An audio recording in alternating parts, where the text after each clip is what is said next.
തൃശൂർ നെടുമ്പാളിൽ കിടപ്പ് രോഗിയായ യുവാവിനെ വെട്ടിക്കൊലപ്പെടുത്തിയ കേസിലെ പ്രതി അറസ്റ്റിൽ. പുത്തൂർ സ്വദേശി സെബാസ്റ്റ്യനെയാണ് പുതുക്കാട് പോലീസ് അറസ്റ്റ് ചെയ്തത്. കഴിഞ്ഞ വെള്ളിയാഴ്ച രാത്രിയാണ് നെടുമ്പാൾ സ്വദേശി സന്തോഷിനെ വീടിനകത്ത് മരിച്ച നിലയിൽ കണ്ടെത്തിയത്. ഓട്ടോറിക്ഷ തൊഴിലാളിയായിരുന്ന സന്തോഷ് ഏറെ നാളായി തളർന്നു കിടപ്പായിരുന്നു. കൂടുതൽ വിവരങ്ങളുമായി മനോജ് ചേർന്നുണ്ട്. മനോജ്, എപ്പോഴാണ് പ്രതിയെ പിടികൂടാൻ സാധിച്ചത്?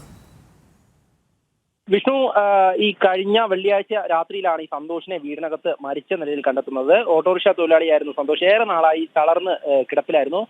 പിന്നീട് പോലീസ് നടത്തിയ അന്വേഷണത്തിൽ, അതായത് ഈ സന്തോഷിന്റെ സഹോദരി നൽകിയ മൊഴിയിലാണ് ഈ സന്തോഷിന്റെ സഹോദരിയുടെ ഭർത്താവായിട്ടുള്ള പൊന്നൂകര സ്വദേശിയായ സെബാസ്റ്റ്യൻ അറസ്റ്റിലാവുന്നത്. സന്തോഷിനൊപ്പം കഴിഞ്ഞിരുന്ന ഈ സഹോദരി ഷീബ ഇത്തരത്തിൽ പോലീസിന് മൊഴി നൽകിയിരുന്നു. അതായത് മൃതദേഹം തറയിൽ കിടക്കുന്നത് കണ്ട് സംശയം തോന്നിയ നാട്ടുകാരും ഈ പഞ്ചായത്ത് അംഗവും ഈ വിവരം പോലീസിൽ അറിയിച്ചിട്ടുണ്ടായിരുന്നു.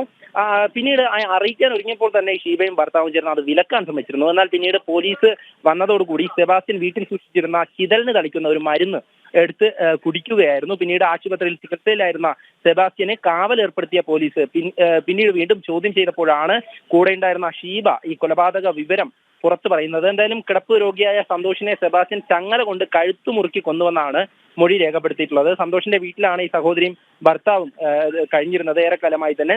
ഇവർക്ക് താമസിക്കാൻ വേറെ ഇടമില്ലാത്തതും ഈ കിടപ്പ് രോഗിയെ സംരക്ഷിക്കുന്നതിനുള്ള ബുദ്ധിമുട്ടും ഈ കൊലപാതകത്തിന് കാരണമായി എന്നാണ് പറയുന്നത്.